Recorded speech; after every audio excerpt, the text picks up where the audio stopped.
Hey, what's up everyone? Welcome to 90 Day Fiancé latest news. Angela Deem's life changed in an instant when she was hospitalized after doctors told her she had serious breast cancer.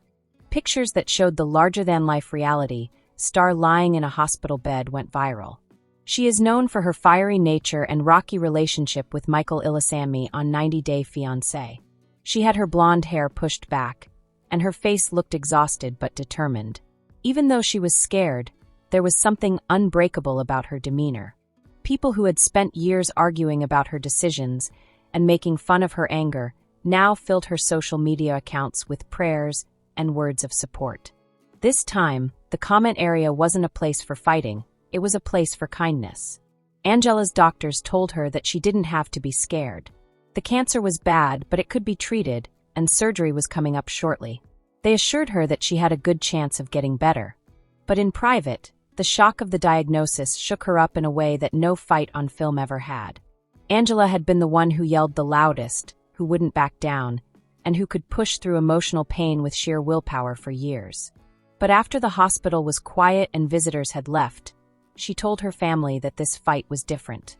She emphasized that cancer wasn't a story or a short-term problem. It was a test of survival. Even when she was frail, her strong personality showed through. Nurses remembered her making jokes about getting fast food once she got out of the hospital.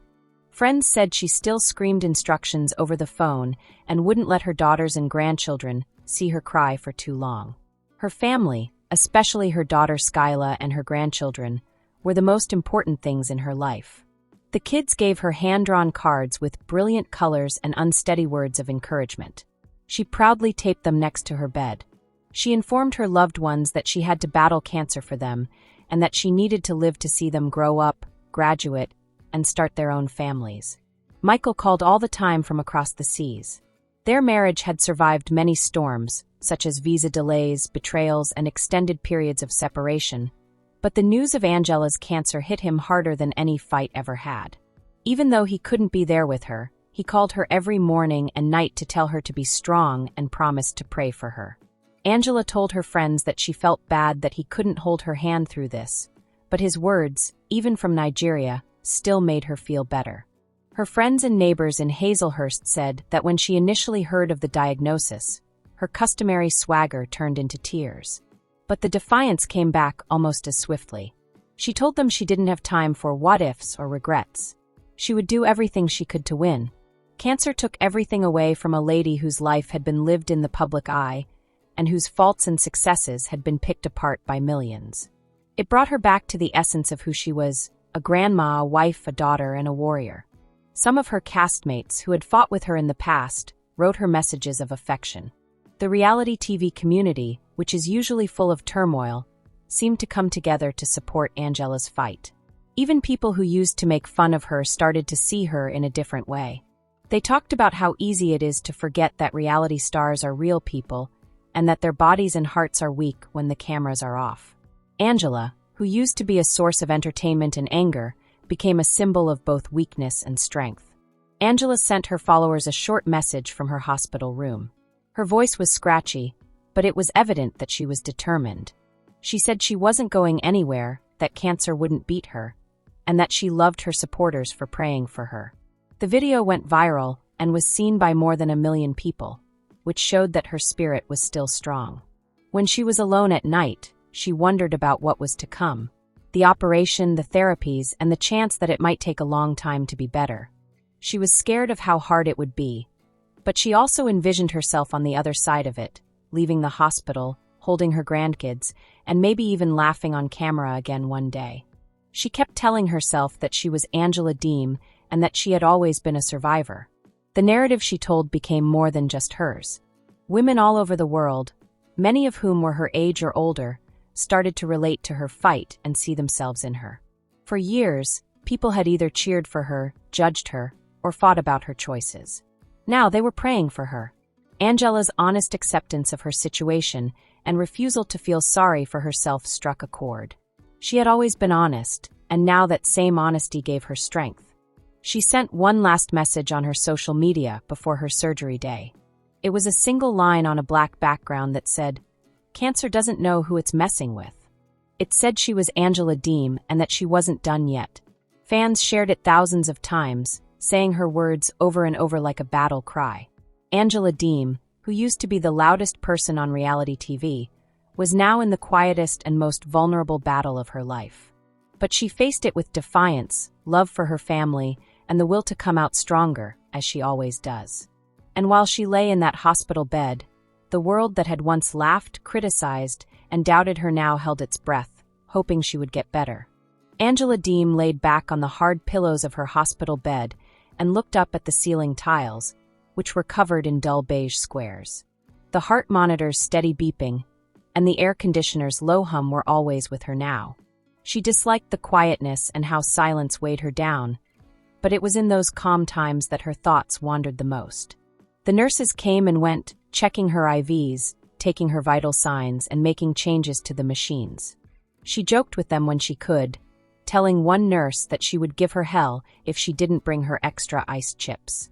But behind the laughs was a worry she had never felt before. Angela had been betrayed, had her heart broken, and had to deal with public shame. She had looked right into cameras and told millions of people off without blinking. But this was not the same. She couldn't yell at or threaten cancer to go away. It was in her, and it had to be ripped out, piece by piece.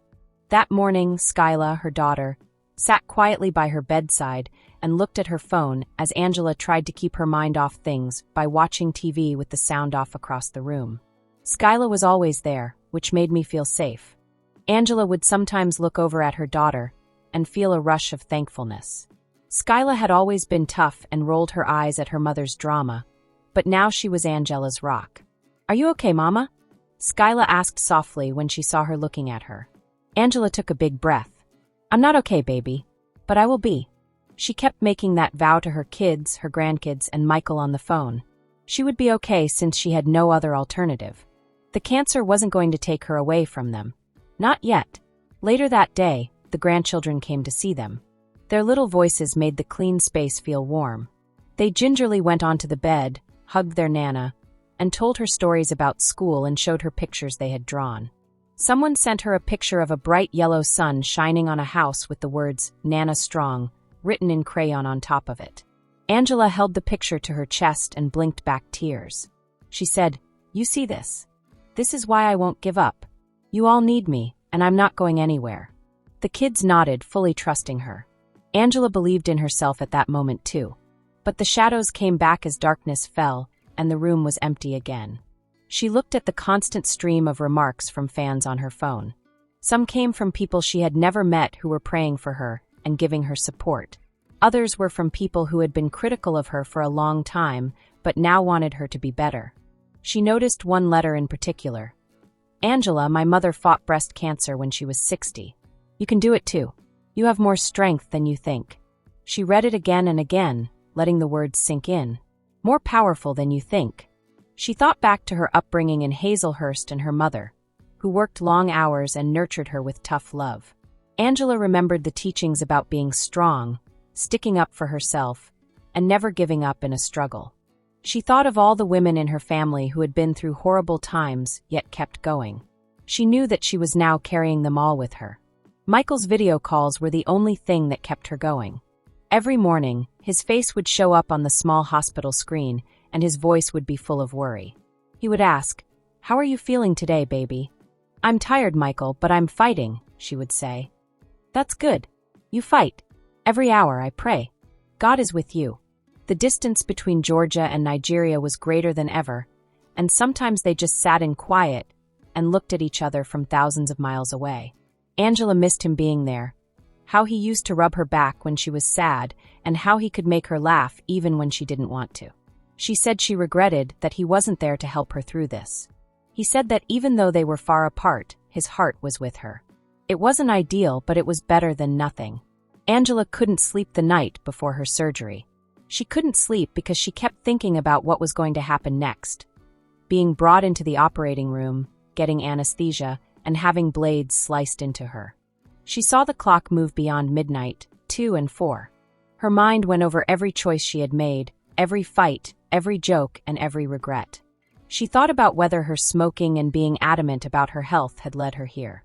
She told herself that responsibility didn't matter anymore and tried to push the thoughts away. Only living did. The staff got her ready for operation when morning eventually came. Skyla grabbed her hand tightly, and her eyes were wet with tears. She tried not to cry. Angela gazed at her kid and smiled even though it was hard. "You tell them doctors that if they mess up, I'll haunt them," she said with a laugh. Skyla laughed nervously. "Don't worry, Mama." Angela said a prayer and closed her eyes as they pushed her down the hall. Not a long or elaborate one. "Lord, please let me see my kids grow up. Give me more time." The operation took a long time. Her family was anxious in the waiting area, pacing, checking their phones, and saying their own prayers. Fans tweeted messages of support all day long, turning social media into a vigil. Hashtags are popular again. People from all across the world commented that they were burning candles, saying rosaries, and meditating in her name. It felt like the whole world was holding its breath. When the surgeon finally came out, he spoke carefully but with hope. The surgery had gone smoothly. The cancer was gone, but more treatment would still be needed. She would have to relax, recuperate, and get ready for the next part of the struggle. But for now, the danger that was right in front of them had been dealt with. Her family felt a wave of relief. Skyla cried and hugged her siblings, thanking God. They told the grandchildren softly that Nana would be okay. Michael, who was calling from across the ocean, cried freely for the first time in years and thanked the physicians over the phone. Angela's first question when she woke up from anesthesia, drowsy and in pain, was, "Did they get it all?" Skyla nodded, and tears ran down her face. "Yes, Mama. You're fine," Angela said, "Thank you, Lord," as she closed her eyes. The way ahead was still unclear. Chemotherapy and radiation were coming up. The doctors told her it would be hard work, and that there would be days when she felt weaker than she ever had before. Angela didn't care, though. The surgery, which was the worst part, was over, and she was still alive. As she got better, days became into weeks. The hospital room wasn't as scary anymore because it was full of flowers, balloons, and cards from fans and castmates. Messages from all around the world came in. Some were from women telling their own breast cancer tales, and some were from men thanking Angela for encouraging their wives or mothers. She was startled by how much affection there was. People loved to loathe her for years. People regarded her differently now that she was just a lady struggling for her life. Angela started to think about how that change had happened. She thought about how much of her life had been lived loudly and in public, and how much of her identity was based on being the tough, no-nonsense lady who never backed down. But cancer had taken away the armor. It made her weak, open, and very human. And in that weakness, she found a new type of strength. Some days she cried, some days she cursed the pain, and some days she wanted to give up. But she always thought of her grandchildren's drawings, Michael's prayers, the comments of her followers, and her own obstinate determination to let anything get her down. She kept saying the same thing over and over.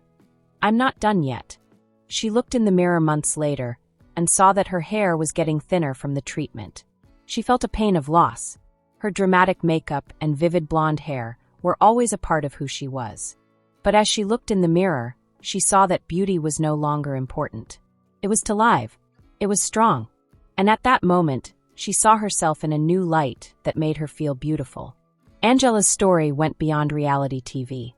News sites wrote on her recovery, cancer awareness groups complimented her for being honest, and other women who were also fighting the disease thanked her for sharing her story. She had become, without meaning to, a symbol of strength. When Angela got home to Hazelhurst, she stood in her yard and took in the fresh Georgia air. The sky was blue and broad, and the sun felt good on her face. Her grandkids swarmed around her, laughing and making noise. "You made it, Mama," Skyla whispered as she held her tightly. Angela felt a rush of thankfulness as she gazed at her family and the world around her. She knew the fight wasn't finished, but she also knew she was stronger than she had ever been. She sent another statement on social media later that night. It was short and defiant. "Cancer doesn't know who it's messing with. My name is Angela Deem, and I still have more to do." This time, she really meant it. She believed it with all of her heart.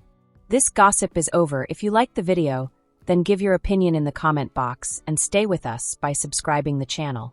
Thank you.